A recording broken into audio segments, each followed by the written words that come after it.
Terimalah salam hangat dari kami HKBP Kernolong, HKBP tertua di Pulau Jawa.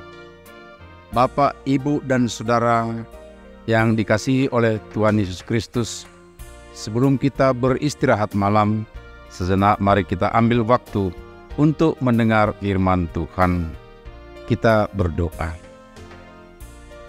Terima kasih atas pemeliharaan-Mu ya Allah Bapa sepanjang hari ini dalam semua aktivitas kami, dan atas apa yang boleh kami lakukan, biarlah itu Tuhan menjadi persembahan kami dupa yang harum di hadapan-Mu, dan kuduskan ya Tuhan sehingga layak menjadi bagian daripada sukacita kami juga. Dan sebelum kami beristirahat malam, biarlah firman-Mu ya Tuhan yang menyiram hati kami, meneguhkan, memberi kami juga harapan yang baru dalam semua kegiatan kami. Terima kasih ya Bapa, ampunkan kami dalam segala kelemahan kekurangan kami. Dalam Kristus Yesus anak-Mu kami berdoa dan bersyukur. Amin. Firman Tuhan bacaan pada malam hari ini sesuai dengan Almanak HKBP adalah dari Roma 9 ayat 19 sampai 26, dan yang menjadi pembimbing renungan adalah di ayat 21 dan 25.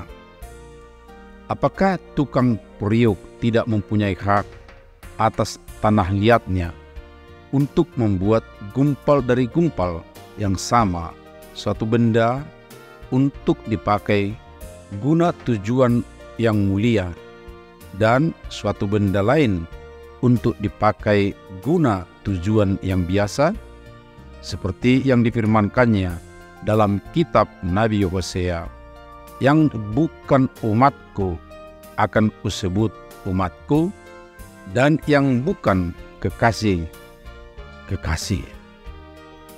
Diubah untuk tujuan mulia. Kata mereka berarti juga kita mungkin. Seorang pelukis bisa mengubah-ubah lukisan di kanvasnya sesuai dengan ide dalam otaknya dan dikerjakan oleh tangannya. Kemudian dia lihat dengan matanya hingga sesuai dengan kehendaknya, baru dia berhenti. Hasilnya tentu membuat sukacitanya. Rasul Paulus menganalogikan perubahan pemilihan dan penetapan umat Tuhan dengan seorang tukang periuk yang punya hak mengubah gumpalan tanah liatnya dibuat menjadi bentuk untuk tujuan mulia atau menjadi bentuk lain untuk tujuan biasa saja.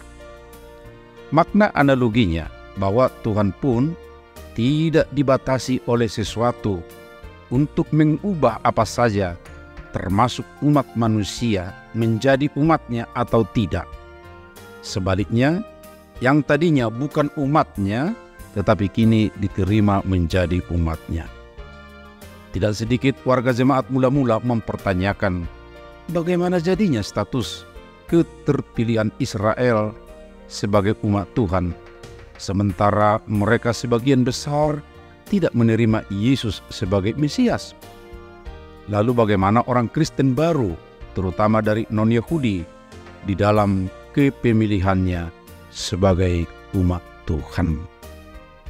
Berefleksi dari analogi tukang periuk tersebut, bahwa Tuhan punya hak untuk mengubah posisi Israel yang tadinya sebagai umat untuk tujuan mulia, tetapi diubah menjadi lo ami, bukan umatku, sebagaimana disebutkan di zaman Hosea. Karena Israel tidak menerima Yesus, sebenarnya mereka tidak mengenal siapa Allah itu dan mengetahui rencananya dengan baik, sebab mereka tidak mau dibentuk ke arah tujuan mulia dari Allah. Sebaliknya, Tuhan punya hak menerima orang yang tadinya lo ruhama, yang tidak kukasihi, sebagaimana disebut di zaman Hosea, menjadi umat yang dikasihinya. Mengapa bisa? karena mereka bersedia dibentuk ke arah tujuan yang mulia. Dan itulah kita semua pendengar renungan ini diubah dan dibentuk oleh Tuhan menjadi anak-anak-Nya. Lalu bagaimana sikap orang yang telah diubahkan menjadi umat Tuhan, menjadi mulia itu?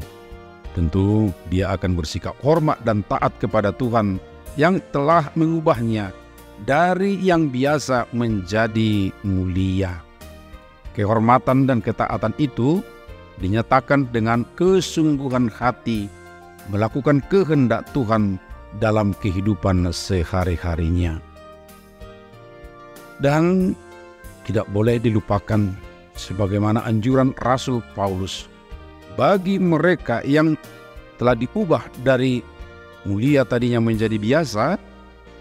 Katanya, janganlah kamu bermegah terhadap cabang-cabang itu. Jikalau kamu bermegah, ingatlah bahwa bukan kamu yang menopang akar itu, melainkan akar itu yang menopang kamu. Justru diharapkan melalui kemurahan Tuhan kepada kita, agar mereka mendapat anugerah kembali. Dan itu pun adalah tujuan mulia Tuhan, bahwa melalui orang non-Yahudi dulunya tidak menjadi anak, tetapi sekarang non-Yahudi yang sudah menjadi anak Tuhan harus membawa anugerah kepada orang Yahudi. Mari kita kerjakan tugas mulia, menaati Tuhan, membawa anugerah kepada mereka yang jauh dari anugerah Tuhan selama ini. Amin. Mari kita berdoa. Segala puji syukur kami naikkan kehadirat-Mu ya Allah Bapa, atas pengubahan kehidupan dan status kami dari manusia biasa menjadi anak-Mu. Kuatkanlah kami ya Tuhan, semakin taat, setia kepada-Mu dan perjalanan hidup kami di dunia. Lindungi, berkati kami dalam istirahat malam kami ya Tuhan, dan beri kami kekuatan baru esok pagi sehingga segar untuk melakukan tugas kami. Terima kasih, di dalam anak-Mu Yesus Kristus kami berdoa dan bersyukur. Anugerah Tuhan Yesus Kristus, kasih setia Allah Bapa, serta persekutuan dengan Roh Kudus menyertai kita sekarang sampai selama-lamanya. Amin.